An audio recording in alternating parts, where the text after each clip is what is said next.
Euskal Herria Bildutik beste 10 alderdi politikorekin batera Espainiako gobernuko presidentearen agerraldi eskaera aurkeztu dugu gaur goizean kongresuan.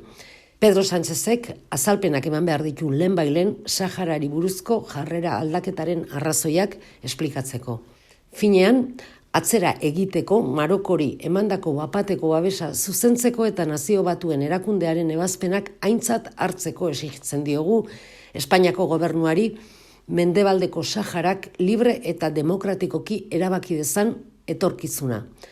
Ezin ditugu begiak itxi Saharan gertatzen ari diren eskubide urraketen aurrean eta ezin ditugu sahararrak abandonatu.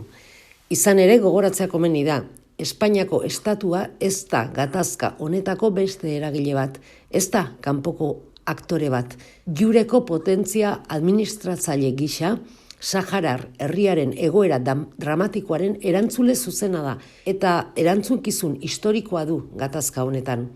Horregatik Sahararren autodeterminaziorako eskubide legitimoa errespetatu beharko luke Espainiak konponbide iraunkor bezala. Beti ere Nazio Batuen erakundearen eta nazioarteko zuzenbidearen ebazpenetan oinarrituta. Atzo bertan, Nazio Batuen erakundeak gogorarazi zuen gatazka hau baldintza hoietan konpondu behar dela bere ibilbide orriari jarraituz.